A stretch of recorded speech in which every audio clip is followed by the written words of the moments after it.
Listen all day, every day. We're the Buzz of Cincinnati. 1230 The Buzz. Streaming online at thebuzzcincy.com. Let's get it started in here.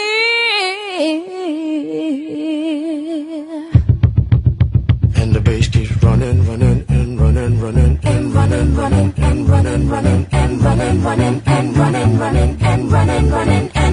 running in this context. Friends, fellow Cincinnatians, listeners around the world, welcome to Talk of the Town with PG Sittenfeld. I am your host, PG Sittenfeld.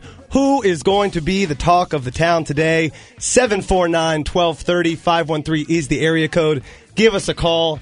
I am your Cincinnati City Councilman, but for the next hour, I am just here to be part of the conversation, and we have a great show for you today. In fact, I can say I think I maybe have never been more excited for an episode of Talk of the Town, and as I am so many Saturdays, I'm joined by my co-pilot, the Tamaya Denard. Tamaya Denard, how you doing today? I'm fantastic. We just left the New Jerusalem Carnival. We had a great time. We did. As usual, the radio studio smells a little bit like fried fish because that's my and Tamaya's entree of choice. Although I will say this before we get into it here, Tamaya, I ran into the pastor of Cincinnati, Reverend Damon Lynch Jr. Said, "PG, it's great to see you, but man, your Reds hat looks really cheap." And you know what I say to that, Reverend Lynch? It is really cheap. I bought it for about $5 at Kroger, but I'm just trying to be a good hometown fan. We, of course, want to thank and give a shout-out to our sponsors, Celebrities, 7617 Reading Road in Roselawn, who helps makes the show possible. Go out and check that out. Tamaya, if you go to Celebrities and you order the PG Sittenfeld, do you know what you get? I do. They give you a glass of ice water and license to dance awkwardly the rest of the night. That's what if you order the PG Sittenfeld, that's what it gets you. A lot to talk about, and obviously big news in the political world. We're going to talk politics during the show, as we so often do. But this is our relationships episode. How can you best find the right person to end up with? How can you most gracefully exit a relationship? How do you create relationships that are built to last? And how would you rate the dating scene here in Cincinnati? We have many great guests today. Later in the show, we're going to be talking with the former governor of Ohio, Ted Strickland. In the middle of the show, we are going to be talking with someone named Curtis Sittenfeld. The last name might sound a little bit familiar. She is related, and she has some wisdom when it comes to relationships. We also have with us in studio Kim Youngblood, who is a therapist, who is very savvy and can tell you how to get that healthy relationship. But let us now start with someone I'm delighted to welcome to Talk of the Town, Connie Schultz, who is a Pulitzer Prize-winning columnist, author of several books. She is a Facebook sensation. So if you're not following Connie Schultz on Facebook, make that happen. And this one might be, I don't know where in the order of introducing Connie I should mention this. Some people might point out that she is the wife of U.S. Senator Sherrod Brown, but I would actually correct them and say that Sherrod Brown is Connie Schultz's husband. Connie, welcome to Talk of the Town. After that introduction, remind me to hug you hard next time I see you. I've never been called a Facebook sensation, by the way, either. Look, no, Connie, so I'll explain to people why, and I think it's just getting started. Connie Schultz has 110,000 people, in addition to her many thousands of friends, 110,000 people tune in just to hear what she says, and I would encourage you to do it too. But Connie, as you know, we're going to talk some politics, we're going to talk relationships. You're a wise woman when it comes to all of these things. How did you and Sherrod first meet to sort of make this start on a personal note? I had just started as a columnist at the Plain Dealer in 2002, and I don't think I'd been writing a month when Sherrod sent me an email and said, "Where in the world did the Plain Dealer find you?" And of course, I'd already been there 8 years, which means he hadn't been reading anything I was writing before this. And then he finally concedes this was an absolute attempt to suck up to me. He compared me to Barbara Kingsolver, the novelist whose writing I really love. And that's how it all started. Actually, we started corresponding. I had never covered him, never ever met him, or I wouldn't have gone out with him. He hates to hear that, but it's true, because I would have felt a conflict. And so we've had our first date on New Year's Day in 2003, and we were engaged by Thanksgiving that year after many, many years as single parents. Well, I say kudos to United States, to the Ohio senior senator, Sherrod Brown, for taking the initiative, making the first move. Now, this is something that I think most people, most of us, we sort of experience normal relationship dynamics, but not very many people experience the dynamic of a relationship in the context of a very intense campaign. What's that like? How's that impact a relationship? Well, as you probably know, PG, Sherrod, when we married, Sherrod was in the House of Representatives. We married in 2004, And it was only about a year and a half later that Sherrod and I jointly decided he was going to run for the Senate. And I had been the holdout. It had taken a while. And then one of the main reasons I had resisted initially is I was afraid of the impact on our marriage because we had been married such a short period of time. And we knew that Karl Rove would be targeting his race, which he did. And we knew it's like ugly. What an awkward third wheel in a relationship. You get me, and oh, by the way, Karl Rove's going to be hanging around us too. It's not your usual, dynamic. I know. But what I learned through it though is, first of all, when you marry in middle age and you're on a second marriage, we both, one of the things we often said in the beginning is we wish we had met sooner, but we hadn't. And we know that time is going to run out for us sooner than people who fall in love in their youth. And so we don't want to waste it. And going through challenging times together, we're very similar in our politics, which I think to me is really important. And so it was easy in a way to be together as a couple through an incredibly difficult race. And it brought us much closer because we are each other's best friend, truly. And I hadn't expected that. I mean, I certainly expected that we would be strong and we would still be in love by the end of it all. I had no idea the extent of the positive impact on our marriage during that time.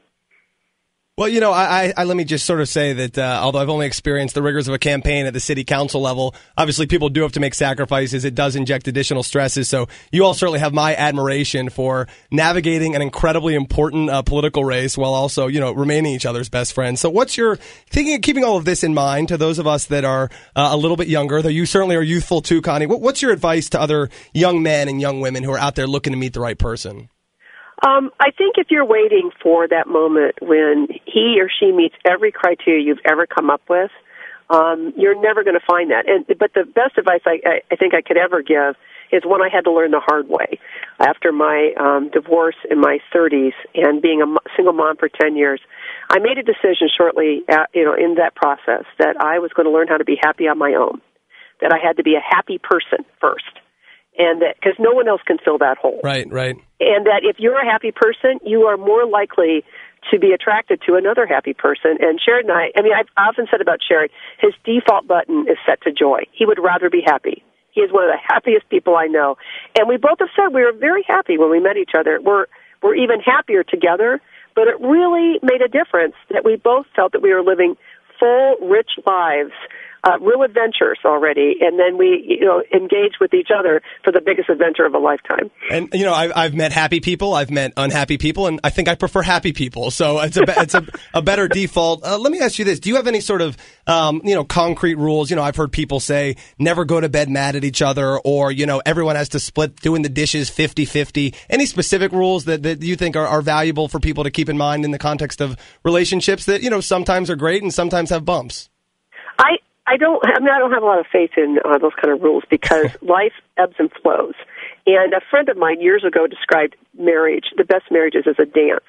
Sometimes the man leads and sometimes the woman leads. Or, if we're talking about same-sex marriage, one person leads and then the other. You take turns. And there has to be a fluidity to a marriage. I mean, it's one thing when Sherrod was not running for re-election last year, he could be home a lot more to take out the trash and feed the pets and all that, and he still does it when he can. But there's no point in my getting angry this year that I'm having to take on more of the domestic responsibilities because he's on the road so much. That would be, first of all, just not realistic, but it also isn't fair to him. In that way, I knew what I was getting into. And he's so supportive in other ways, and I think that's what we all know people who are list keepers and who are always looking for reasons to feel slighted.